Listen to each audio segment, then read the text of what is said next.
2026년 7월 11일 매일 성경입니다. 오늘 본문은 시편 11편 1절부터 7절까지 말씀입니다. 먼저 본문 말씀을 함께 읽겠습니다. 내가 여호와께 피하였거늘 너희가 내 영혼에게 새같이 네 산으로 도망하라 함은 어찌함인가. 악인이 활을 당기고 화살을 시위에 먹이며 마음이 바른 자를 어두운 데서 쏘려 하는도다. 터가 무너지면 의인이 무엇을 하랴. 여호와께서는 그의 성전에 계시고 여호와의 보좌는 하늘에 있으며 그의 눈이 인생을 통촉하시고 그의 안목이 그들을 감찰하시도다. 여호와는 의인을 감찰하시고 악인과 폭력을 좋아하는 자를 마음에 미워하시도다.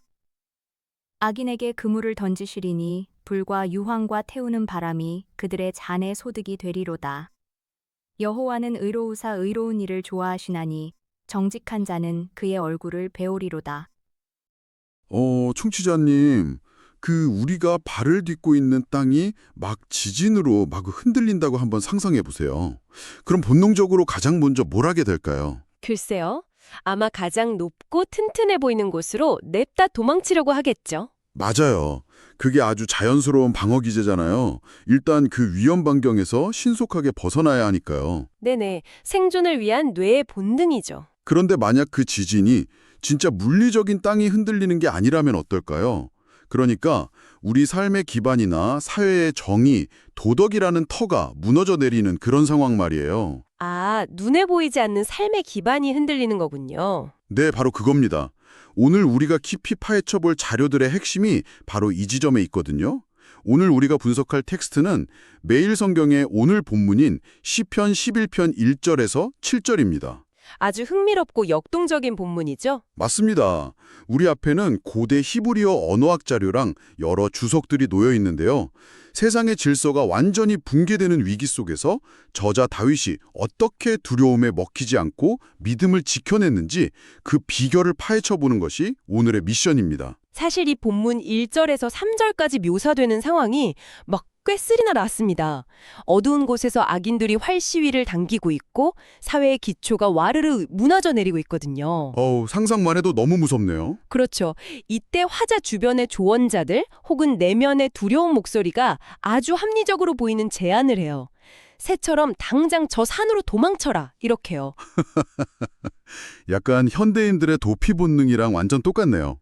일이 막 꼬이고 막막해질 때 다들 나만의 안전한 산으로 훌쩍 숨어거리고 싶어 하잖아요. 맞아요. 통장 잔고나 권력 같은 곳으로요. 네네. 그런 회피라는 심리적 동굴 같은 거요. 그런데 시인은 터가 무너지면 의인이 무엇을 하랴 이렇게 탄식하면서도 정작 도망치지는 않아요.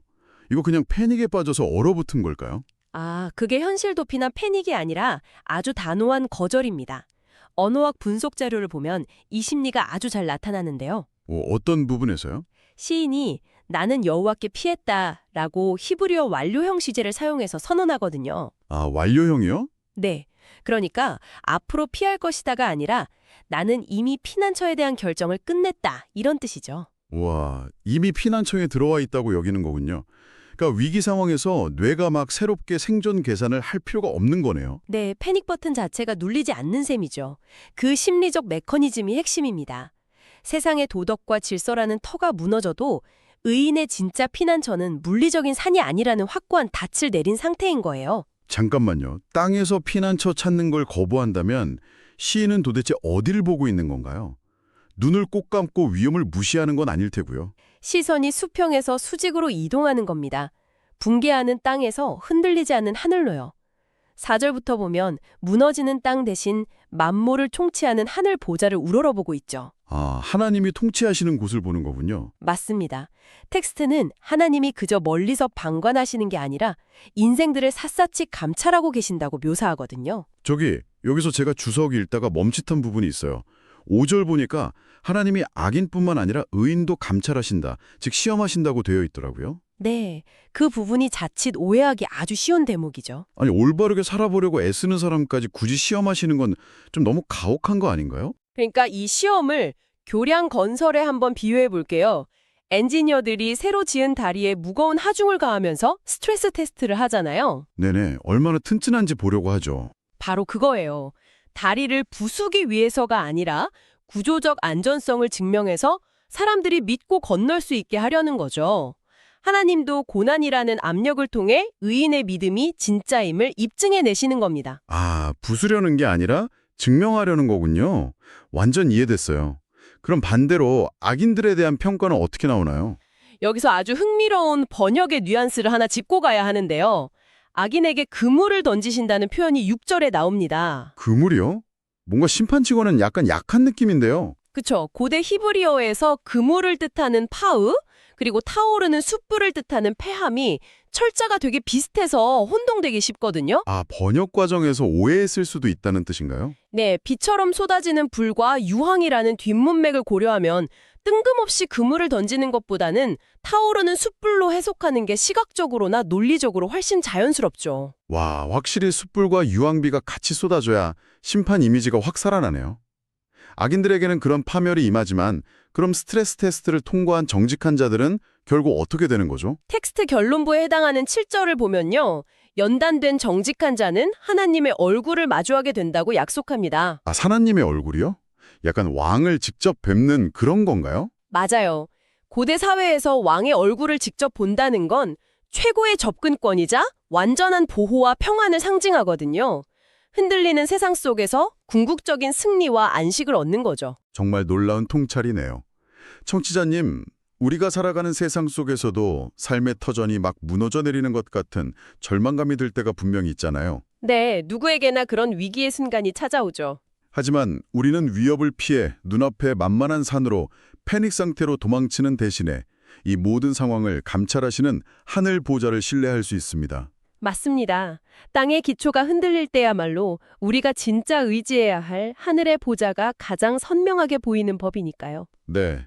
오늘 우리가 깊이 탐구한 본문은 시편 11편 1절에서 7절이었습니다. 마지막으로 청취자님께 묻고 싶네요. 네, 아주 중요한 질문이죠. 만약 오늘 누군가 청취자님의 삶을 뒤흔들면서 위험하니 당장 산으로 도망치라고 압박한다면요. 지금 당장 하나님 대신 의지하고 숨으려 하는 그 매력적인 산은 과연 무엇입니까? 성경을 읽겠습니다. 시편 148편에서 150편 말씀입니다. 할렐루야 하늘에서 여호와를 찬양하며 높은 데서 그를 찬양할지어다. 그의 모든 천사여 찬양하며 모든 군대여 그를 찬양할지어다. 해와 달아 그를 찬양하며 밝은 별들아 다 그를 찬양할지어다. 하늘의 하늘도 그를 찬양하며 하늘 위에 있는 물들도 그를 찬양할지어다. 그것들이 여호와의 이름을 찬양함은 그가 명령하심으로 지음을 받았음이로다. 그가 또 그것들을 영원히 세우시고 패하지 못할 명령을 정하셨도다. 너희 용들과 바다여 땅에서 여호와를 찬양하라. 불과 우박과 눈과 안개와 그의 말씀을 따르는 광풍이며 산들과 모든 작은 산과 과수와 모든 백향목이며 짐승과 모든 가축과 기는 것과 나는 새며 세상의 왕들과 모든 백성들과 고관들과 땅의 모든 재판관들이며 총각과 처녀와 노인과 아이들아 여호와의 이름을 찬양할지어다. 그의 이름이 홀로 높으시며 그의 영광이 땅과 하늘 위에 뛰어나심이로다. 그가 그의 백성의 뿔을 높이셨으니 그는 모든 성도 곧 그를 가까이 하는 백성 이스라엘 자손의 찬양받을 이시로다. 할렐루야. 할렐루야. 새 노래로 여호와께 노래하며 성도의 모임 가운데에서 찬양할지어다. 이스라엘은 자기를 지으신 이로 말미암아 즐거워하며 시온의 주민은 그들의 왕으로 말미암아 즐거워할지어다. 춤추며 그의 이름을 찬양하며 소고와 수금으로 그를 찬양할지어다. 여호와께서는 자기 백성을 기뻐하시며 겸손한 자를 구원으로 아름답게 하심이로다. 성도들은 영광 중에 즐거워하며 그들의 침상에서 기쁨으로 노래할지어다. 그들의 입에는 하나님에 대한 찬양이 있고 그들의 손에는 두 날 가진 칼이 있도다. 이것으로 문나라에 보수하며 민족들을 벌하며 그들의 왕들은 사슬로 그들의 귀인은 철고랑으로 결박하고 기록한 판결대로 그들에게 시행할지로다. 이런 영광은 그의 모든 성도에게 있도다. 할렐루야. 할렐루야. 그의 성소에서 하나님을 찬양하며 그의 권능의 궁창에서 그를 찬양할지어다. 그의 능하신 행동을 찬양하며 그의 지극히 위대하심을 따라 찬양할지어다. 나팔소리로 찬양하며 비파와 수금으로 찬양할지어다. 소고치며 춤추어 찬양하며 현악과 퉁소로 찬양할지어다. 큰 소리 나는 재금으로 찬양하며 높은 소리 나는 재금으로 찬양할지어다. 호흡이 있는 자마다 여호와를 찬양할지어다. 할렐루야. 오늘의 뉴스를 듣고 함께 기도하겠습니다. 행정안전부는 7월 10일 폭염 재난 위기 경보를 주의해서 경계 단계로 격상했습니다. 전국 특보구역 235개 중 116개의 폭염특보가 발효되었으며 호우 이후 높아진 습도까지 더해져 야외 노동자와 고령층의 온열질환 위험이 높아진 상황입니다. 제9호 태풍 바비가 대만에 접근하면서 대만 기상당국이 처음으로 메가파도 경보를 발령했습니다. 바비는 11일 새벽 대만 북부에 가장 가까이 접근할 것으로 예상되며 강풍과 폭우가 예고된 가운데 항공편 900여 편이 취소됐습니다. 북한에서 매년 반복되는 장마철 수해가 올해도 이어지고 있습니다. 산림 황폐화와 취약한 인프라로 인해 해마다 같은 피해가 되풀이되며 취약한 환경 속에서 북한 주민들이 올해도 동일한 재난 상황에 노출되고 있습니다. 제주 해양보호구역 50개 지점 가운데 92%에서 낚싯줄, 통발 등 폐어구가 발견됐습니다.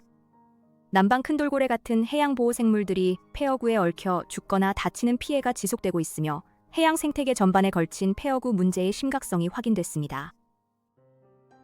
한국과학기술원 이날의 기술경영학부 교수와 헨리 왕, 싱가포르 경영대 교수 공동연구팀이 이민 난민 문제 등 정치권 갈등이 심화될수록 공장의 독성 물질 배출이 늘어난다는 사실을 규명했습니다.